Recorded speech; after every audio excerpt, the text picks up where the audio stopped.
All of a sudden, the numbers and the quotas and the drive of sales, which is more extrinsic performance, can sometimes, I think, dominate and actually overshadow the internal drive we have to do meaningful work. That stake of burnout isn't because you're failing, it's because you haven't been able to integrate your deepest intrinsic motivation with the metrics that you're actually being judged on, because meaningful work isn't necessarily attached to sales numbers. If you had the chance to sit down with a wholesaler who finished at the top of his field after 37 years of showing up, leading, and serving, what would you ask him? Mark Warren recently crossed that finish line. In this conversation, we talk about what sustained him, his 5 F's: fitness, family, faith, fellowship, and finances, and how they shaped every season, every day, and every meeting. Welcome to the Financial Wholesaler Podcast, conversations about meetings that matter. We're trying to show up in this space where we say, hey, how can we create a quality meeting on the calendar, but then help facilitate the financial wholesaler holding a quality meeting in the room? And so that's what these conversations are about. And what's fun about today is you've carried the bag for the long haul, right? 37 years in the financial industry. I'm sure you've got some ups and some downs. You know, you've made it through some of the big booms, and also you've survived some of the big busts and everything in between. So you ended up here, and you have 5 things, 5 F's that you want to talk about. And I want to unpack those too, because these happen to be values that were probably in you at 25, but maybe you didn't have the best language for. Values aren't necessarily something that we just manufacture outside. They're really deeply embedded in us. And at some point you got language and you said, here's 5 things that if you're going to be in it for the long road, you need to pay attention to these things. You need to have some level of value. Talk to us about the F's specifically, and then let's unpack those a little bit. So let me give you the 5. They're not in any particular order. I think they're all important. I don't know if they're all exactly 20% important, but they're fitness, family, faith, finances, and fellowship. The finance one we won't beat up too much, but there's a couple insights I might be able to give to someone just starting out in this industry. So fitness. When I started wholesaling, the territories were bigger. They were a lot bigger, and there were more nights on the road. You and I were having a discussion yesterday evening, and I mentioned that when I closed out my account, if you will, when I left my firm, and Marriott sent me my sort of travel folio, I had 2,743 nights on the road. Jeez. That's a lot of time away from home. So this sort of litany of things will help you understand how, in our case, and if my wife was here, she'd say we had a lot of tough times. There's a lot of things that weren't perfect. Sure. But we have an amazing marriage now. We love each other immensely. Our children are very well connected with us, and they've grown up well in terms of the citizens that they've become. So we're really proud of all that. So we know it can be done. Yeah. But it can't be done without some kind of discipline. So for me, the first part of discipline was the fitness piece.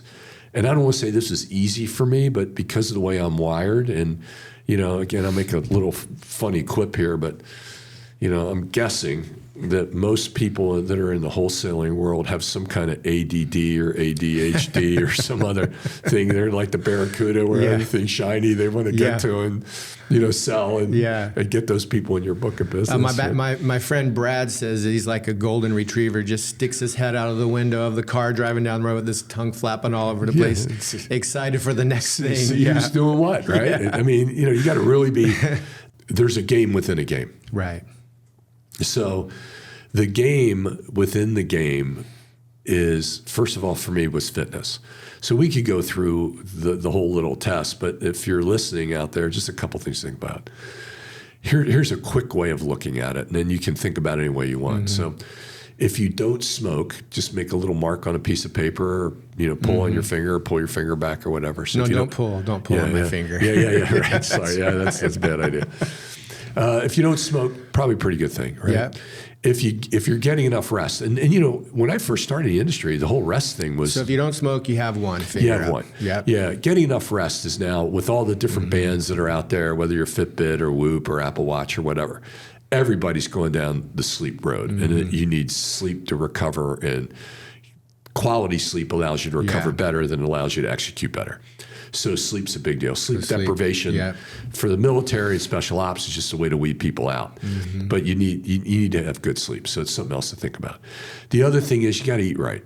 Eating. And that if you think about it, it's really interesting. I mean, there was a time when carbo loading was like everybody's got to eat a lot of carbs, and now it's like everybody's got to eat a lot of paleo and stay in the meat room and be a carnivore and only eat protein. And there's some kind of combination of all that. I still would argue, as someone that's pretty good at fitness at my age, I'm in the top 3% of everybody over the age of 60 on the Whoop study project right now. And I'm not saying that because I'm like some super athlete. I just am disciplined. So I check all their boxes. Right. That eating properly is a really big deal, but it's calorie intake. Don't if you want to have a piece of pie one day, go have a piece of pie one day, but you just can't eat like your full meal around that. So eating's important. The other thing is the idea of getting exercise. And there's a lot of different ways to go about that. That's the fourth one. Getting exercise. And the studies continue to show, and I'm more interested in them now as I age, about really a lot of the kind of exercise you want to do is weight bearing, because it helps you with things like bone density, osteoporosis, and things, which are things you face when you're younger. If you're a 40-year-old wholesaler, you're not thinking about that right now. But ultimately, that could be the case. If you're a 40-year-old wholesaler that's 25 pounds overweight, maybe you do a little more cardio, to get your system revving, and then you move into that, whatever that might look like. The other one is the idea that you're not drinking a lot of alcohol. And let me just mention this from a wholesaling standpoint, because this became very clear to me about 10 years into my career. And it was a life-changing experience for me. There are a lot of wholesalers and a lot of advisors that are addicted to alcohol, and they're addicted to cocaine, and they're addicted to marijuana, and they're addicted to pornography, and they're addicted to a lot of other things.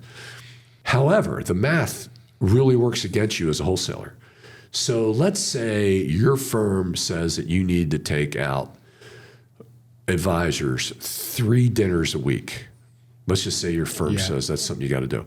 Or you got to have 4 lunches during the course of the week, or whatever that looks like. Well, if you do 3 dinners and the average person has 2 drinks and 1 dessert, at the end of that week, you just had 6 drinks and 3 desserts. May not be earth-shattering to you. The advisor you took out might do that once or twice a month. So maybe they do 3 times a month, just for sake of argument. So in 1 month, they're doing the same amount that you did in a week. You do that for 4 weeks a month over the course of 20 years. You got an extra 100 pounds on, right? You probably got a drinking problem at that point, and you got other issues. And so for me, it became very clear. And it was interesting. A lot of my buddies at my firm teased me, made fun of me, and I got kind of like washed out of the group because I wasn't drinking, and maybe it made them feel uncomfortable. I don't know. And that was hard. I'm not going to lie, that wasn't hard.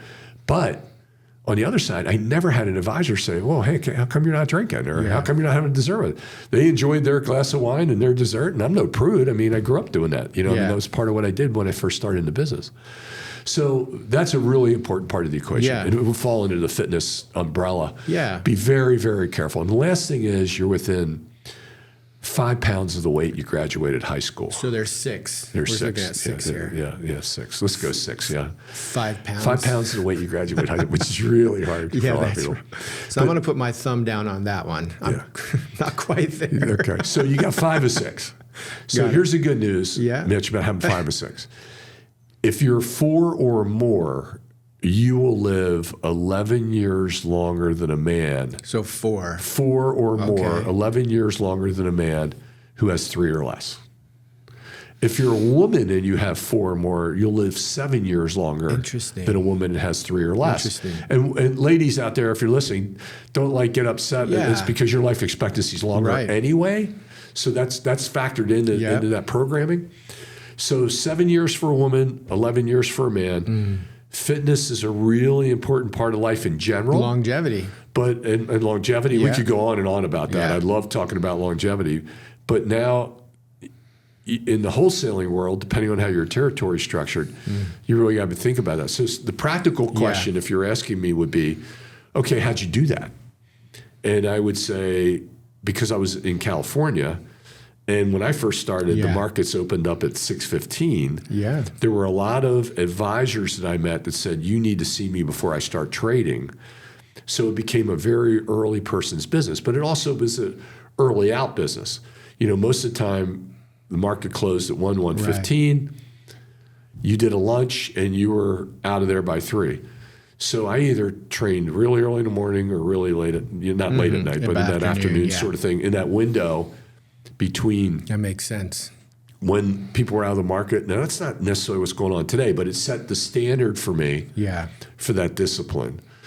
So in today's world, for me, the last 10, 15 years of my life, I was 4:30 in the morning, I got up, 5 o'clock I was in the gym from 5 to 7. Didn't matter what hotel I was in, Marriott, Sheraton, Hilton, Hyatt, that didn't matter. The people I was working with was like, okay, I'll be ready at 7:30, and then I was good to go all day. Yeah. And I just needed to have that as part of the thing. And that kind of kept me in the thing. And if I could notch that off and check that off early in the morning, it was really helpful for my personal success over a long period of time. So I'll add a 7th one and then we'll move on. But the 7th one I would say is farmer carries.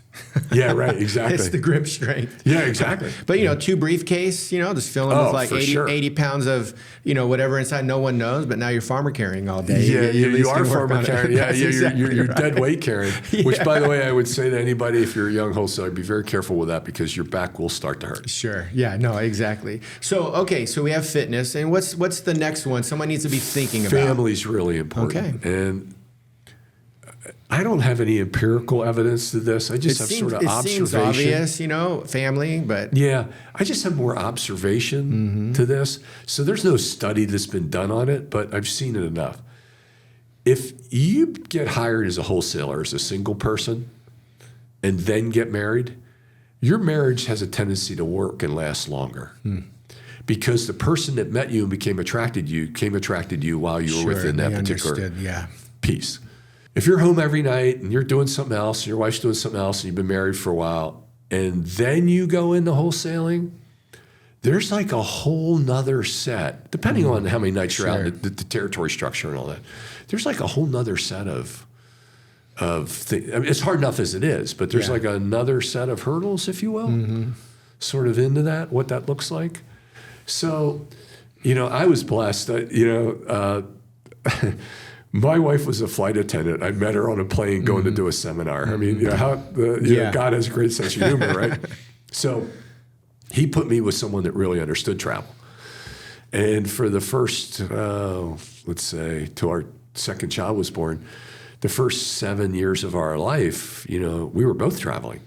And she had been traveling prior to me meeting her with the airlines. Sure. So she had a good 10, 12-year run at the airlines. And there came a time when we thought that was enough. And, this business does bless you with the opportunity if someone wants to stay at home and raise children, they can, because financially the money's pretty darn good. Yeah. And that creates a whole nother set of life balance that can be very positive within your family organization. But, having a family and being a part of it. The other thing that I realized early on in that was, too, that no matter how difficult or how hard or how structured the asset management company was that I worked for or that anyone else is working for currently, you still are in control of your calendar, so you don't need to miss any of the important stuff. It's the first day of kindergarten, graduation from elementary school, birthdays, family gatherings, the way you set up things. So you have a lot of flexibility in that space depending on your firm's vacation policies. It'd be very hard to go it alone and wholesale without a good family. Well, I like what you said. One way to look at it is your fit with who your partner is and making sure you guys just aligned on a chemistry piece and expectation. And that certainly, I'm sure, plays a big factor in the success of your family and your marriage and the longevity there. But I think, too, just like you just said, being in control of your calendar, recognizing that as a parent or as a spouse, it's not the quantity of the time as much as it is the quality. Agreed. And so I have a friend who was out in the sales world, very successful, had a real strong exit with one of his startups, and it required a lot of just hustling. To do that, you got to work a certain way. And when he was younger in his career, just getting started, he was telling me of this moment of being at home but not being at home. We've all had that moment. We're home but we're not home. Our mind is somewhere else, and our spouse knows that, our kids know that. And he said he had a breaking point or a moment of revelation when he came in and he walked into the house to greet his family. His little kids were really excited to see him. And he sat down, and his oldest little child came and looked at him and was tapping on his shoes. And he was saying, "Daddy, take off your shoes. Daddy, take off your shoes." And he was trying to take his shoes off. And what he realized in that moment is the child knew that if Dad didn't take off his shoes, Dad wasn't really home. Oh. But this idea of when Dad takes his shoes off, Dad's entering into a different space. He's actually here with us. So finding those moments in our family time where we're actually taking our shoes off rather than keeping our shoes on and saying, well, I'm here, but I'm not really here, right? It's being present. What a great metaphor. Yeah, it's just interesting. Yeah. But I think in the wholesaling world, it's, you're popping in and out, but making the most of those moments when you're there is what really matters the most. Yeah, my wife, Margie, was very, very good about holding on to our family time. Yeah. She didn't give anything. And there was a lot of times she's beat me over the head. I got to go do the sales meeting. I got to go do. Nope. This is this time. We have it scheduled. This is what we're going to do. And in retrospect, sometimes, we got into some, pretty dogfight, type of things around it. In retrospect, looking back on it, I'm glad she held me accountable. Sure, absolutely. Yeah, no one ever regretted quality time with their family. There's never a deathbed regret there. Yeah, there really is not. You regret, being on the road sometimes. Yeah. It's just the nature of the game. But to your point about your buddy, sometimes you have to do that to build it. There's an old saying, the SR-71 Blackbird was built in the late 1950s, early 1960s. It's a spy plane. And they haven't really improved on the technology of that spy plane. And back in that time, it could map hundreds of thousands of square miles. But the thing about the Blackbird that was interesting was it was all about trajectory. So it was one person in the seat. It was like having a rocket on your back. And it would blast into the altitude 20,000 feet, 40,000 feet, 60,000 feet. Once it got up to 60 plus, it could throttle back quite a bit. And have really good fuel conservation because it was so high up that there was less resistance from gravity, right? I think that's a corollary to people's careers. There's a lot of people that they get, everybody is on the runway and they got the engines burning when they're starting. Some people pull out altitude at 20,000, some at 40 and some at 60. I'm not saying one's better than the other, but if you can pull out at 60 to that point we were talking about earlier about balanced life, if you can wait to 60 and pull out, then you can throttle back because you have all the infrastructure built, the things built to help you maintain your success, but also continue to grow your success. Where if you pull out at 20, it's really hard to re-engage the thrusters to get to 40, and you're probably not going to have the fuel to do it. Sure. That's a great picture, too. Just something to think about. Yeah, so let's move on to the next F. Yeah, faith. And this is became a very big part of my life. My wife might have been the first woman of faith I ever met, a Christian woman. She led me to the Lord, and it changed our whole dynamic in our marriage and things. And she didn't tell me until after we were married, but she said that, if we weren't equally yoked, we never would have gotten married. Yeah. And I thank her for that every day, literally, in one way or another. And faith's important. Again, I'm not telling people on call what your faith should be. You got to kind of dig deep into what that looks like. But I would suggest to you that without a faith, it's really hard to go on during the hard times. And we've all had a lot of hard times in life, and we're going to continue to have hard times and suffering. The Bible that I read is pretty clear that there are certain things in there, and one of the things is you're going to suffer, and there's going to be hard times. It's not all wine and roses by any stretch. Wholesaling can kind of feel like wine and roses because you have an expense account and some other things. But within the construct of a faith walk, I think having yourself lined in your faith where it's not just about this life, but the life after and what that looks like for you and how you're preparing for that is really important part of the journey. Yeah. And again, I would encourage anyone that's not or unsure about their faith to, dig into the Bible, dig into some of these things, figure out what that looks like. Yeah. One thing for me that I would share during that, I mentioned about being at the gym from 5 to 7. One of the things I did that really changed who I was and who I am today, I still do it today, is, I started listening to J. Vernon McGee and Through the Bible, which is an old radio program. J. Vernon McGee died in 1988. I think it was around 88. A 5-year study, 5 days a week for 5 years, Monday through Friday, 30 minutes. And it's just a podcast. You can do it as a podcast now. You can go on the app, whatever. It's called Through the Bible Radio, Through the Bible Ministries, J. Vernon McGee. And during that time that I'm at the gym, I'm listening to that. And so not only am I at the gym getting a physical workout, but I'm also getting a spiritual workout. Sure. And what I have found, this is my 3rd time through that 5-year cycle. We're almost to the end of it, so this will be almost 15 years. And I'm no seminary student by any stretch, but I'm somewhere between someone that goes to church, like once a week, and someone that went to the seminary. I mean, I have a biblical knowledge, a biblical basis, because that's the faith that I subscribe to. And faith is important, and it's really been a good part of my journey, and it helps me to relate and understand better to others that are going through difficult times as well. Yeah, no, that's great. I love that. How about the next one? Yeah, the next one's fellowship, and this is something I think is very, very important. I got involved in what's called a Power of 4 group.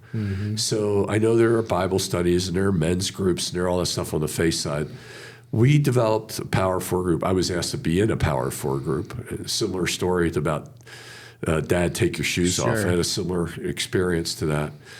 And in that, Mitch, opportunity to join that group, it was 3 other men. And what we do is twice a month, second and fourth Friday of every month, from 8 till 10, we meet at a Greasy Spoon restaurant, and we just share each other's lives. And men have come and gone out of the group. So in my group now it's been 20 years, we actually wrote a book about it called Power of 4, which is kind of interesting. When COVID hit, we were like really worried about other guys because we kept meeting. Right. We couldn't meet at the normal restaurant we were meeting at because everything was closed. California was crazy. Yeah. But we were able to continue to meet. And I think what really drove the process, I know what drove the process of writing the book, but the reason that took us there was we were really worried about other men being alone. And wholesaling is a really lonely profession. Right. Nights out, nights on the road. Am I in the hotel bar? Am I, at the hotel gym? Did I make a choice between the two? And having a group of men around that you can share life with is a pretty good thing. No one goes alone. I mean, there's a saying about Satan, depending on how you feel about that, which is kind of crazy. It's this roaring lion that goes to and fro across the world to see who he can devour. Well, it doesn't take too long if you go watch how a lion hunts. They hunt the isolated people in the tribe. So we're in a career that can have some level of isolation in it. I would tell you that for me, that was a reality, and having a group of guys I could meet with on a regular basis to go over some of those kind of things. And do you mind if I share maybe a story about it? That's great. So in our group, we had, and again, men have come and gone out of the group, but we've had men that have lost their spouse. One of the guys went to bed on Friday night, married. He woke up on Saturday morning and a widow. His wife was right next to bed, had massive coronary. Another one of the guys in our group, his daughter got a brain blastoma, 98% fatality rate. She passed away at the age of 12. Wow. Another guy in our group got served divorce papers. I won't get into all the details of how that was like, but he was in a job where getting divorced is a very difficult and frowned upon thing. His wife had mental illness. She still does. She still hasn't gotten treatment. He's trying to keep it together with 4 children, 2 that got away from the mental illness, 2 that have been sort of put in an awkward position with it. I mean, there's all kind of stuff going on. And again, I'm going to just share a story with you that's not anything as impactful as those. But when my buddy Steve's wife passed away, and after the funeral and all that kind of stuff, we still met together for 10 more years. Wow.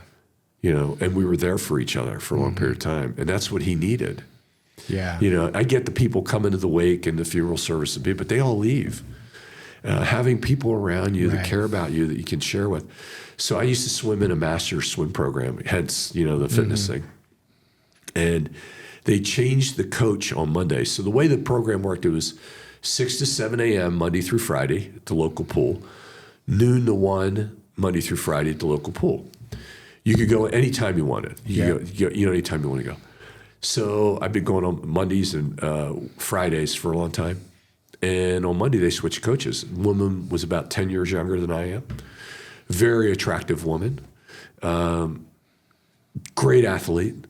And, basically she's on the pool deck, we're in the water, and she just gives us a workout. So it's not like I'm having this huge interaction with her. But boy, after about 3 Mondays of swimming, my head starts to spin. Yeah. And I'm thinking about like, oh man, she's really cute. I'd like to go out with her. I'd like to be this. I'd like to do that. I got all kind of things going because I know where one of my weak points is, and that's a major weak point for me. And I was like, oh my word. And then I felt really uncomfortable about telling Margie about it. But I know the truth will set you free. Yeah. Right? So, but this is a little bit of a struggle.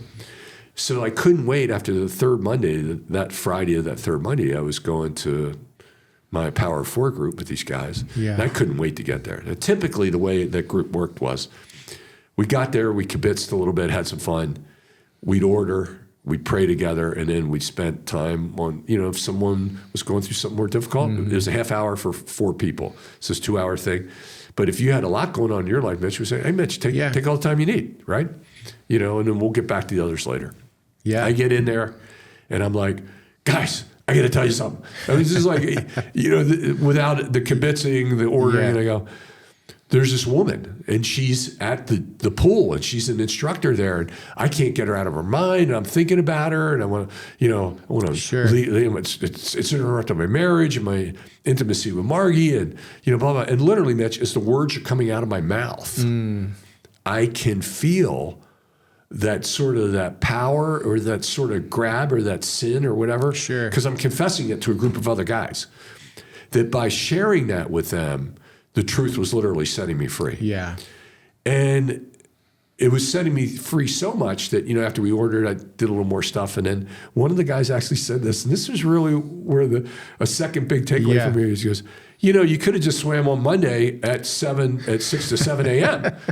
I mean, I was so blinded in the temptation that I didn't even realize I had an option. Right. And my point is, if you don't have other men or women in your life as a wholesaler to have those conversations with, and women are so much better at this than men, but if you don't have that, how are you going to get rid of that? And you got to get rid of it because you got to share it with someone. And, and it was just uncomfortable for me at that time to share with my wife. I've since shared it with her, and we've had a lot of great talks about it. And she's very happy and thankful that I was in a group like that. Yeah. So that's the fellowship that I'm talking about. And then also being a part of your community. Yeah.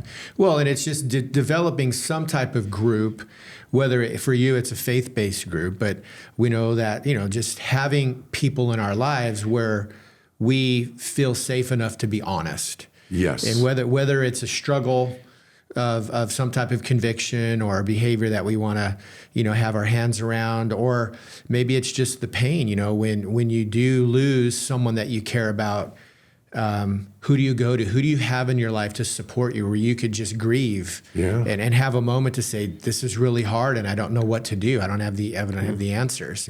But just having people there to comfort you, if not to do that alone, it really is a risky endeavor, and a lot of people spin out and don't make it for those very reasons you mentioned. So I think getting fellowship isn't about being around people. It's about being around people you can feel safe enough to trust. We can all be in a big group and be totally alone. We can all go to a party. Yeah. We could be around 1 million people and be the loneliest person there. Agreed. You could be with 3 people and be the most fulfilled and connected because you feel safe enough to be seen, belong, and to be honest with each other. And that's what you're really getting at. Yeah, 100% getting at it. So let's drop into the last one and kind of bring it. Yeah, it's finances. And, again, I'm not going to get into some kind of deep, that everybody here is probably listening to you has got a license of some sort or another. But I will say this about what I did learn about from the standpoint of investing in finances. If we're going to be good stewards of our capital and the firm's capital, that allows us then, it creates sort of and I hate to use the term inner power because I think that sometimes can be hokey. Sure. But it does create a conviction in us about what we're representing and we have in our bag. And if we own some of that and we believe in it and it's working for us, and I know this is really simplistic stuff, but that combination is really powerful because it comes across the desk to someone else. And I think that as a wholesaler, one of the things that you can, if you're not careful, you can fall into the trap of is, all of a sudden you give 4 or 5 of your best advisors a little bit of your money and you got 5 different accounts with 5 different people because you want to keep them close. I'm not so sure that's the greatest thing in the world to do. I think, you find a great advisor, you stay with them. Typically, depending on what age you are, for me, I like having an advisor who's about 15 years younger. And this is a person that I helped bring into the business. I helped train them into the business. But they're like a part of our family. So they'll live longer than Margie and I will, but they know my children since they were born. So my children have this wonderful mentor that they can go to with all their financial questions and things for their accounts and what they're doing with their pensions at the careers they're in and that kind of thing. And I think that's a big part of it too. That not just set it up for you and your spouse to be able to have the right person, but also if you have children or if you're going to have a family, what that would look like. And then the other thing is too, I think, we make a lot of money in this industry. I would be serious about having a proven plan with guidelines around your philanthropy and whatever that philanthropy might look like for you. And that's really important. I think it was John Paul Getty that said, save 10%, tithe, give away 10%, live on the other 80. Now, that may not be the formula for you. It could be. But I would find a formula. And I would adhere to that formula consistently over time. It's funny, I was looking at something from our donor-advised charity that we put together like 25 years ago, recently in the last week, my wife and I, because we're doing some of our annual giving for this year. And it gives you sort of this summarization of, and we don't think like we're giving a lot away, and relatively to some people we're not, but we've been very disciplined in our giving over a long period of time. And when we looked at the total amount over 25 years, the money was, it was like, wow, did you, we looked at each other like, honey, did you realize that we, and did this for this organization, and helped some wonderful people that are doing wonderful things in our community and in the world in which we live. I just saw a study, Mitch, roughly, this is a rough number, 280,000 people that have 25 million or more outside of their home. So outside of their home is real estate. 25 million or more, 280. Between 5 million and 25 million outside of your home, it's about 2% of the population. Wow. So if you're in wholesaling, let's say for 25 years, you're for sure going to be in that second group. 5 million to 25. You might not make the first group. That depends. The old contracts, you would have made it, and the new contracts a little different. But top 2% of all income earners in the world, I would be thinking about how to give some of that back to some other organizations you love and care about to help other people. That's a really good point. Well, hey, thank you for being with us today and sharing just some great thoughts, some of the gold that you've learned. And it's one way you're giving back, just sharing these ideas with others who might come behind you. And maybe some will go further and longer than you did as a result of connecting today just to some of these pieces. But if someone wants to connect with you, maybe find you, where are they going to look for you online? Yeah, they can look for me online at powerof4ministries.org. That's power of 4, and it's the number 4, ministries.org. They can find me on LinkedIn under Power of 4 Ministries, Mark Warren, Mark with a K, on LinkedIn. And the cool thing there is we have a daily devotional for wholesalers that we do. That's kind of cool. It's faith-based, but I think you'd like it one way or another, whether you have strong faith or not. It's a 3-minute read every day, just kind of gets you going in the right direction. Helps you sort some things out maybe you're going through in your career. The Financial Wholesaler podcast is sponsored by Executive Scheduling Associates. If you're looking for appointment setting services, visit our website at esasolutions.com.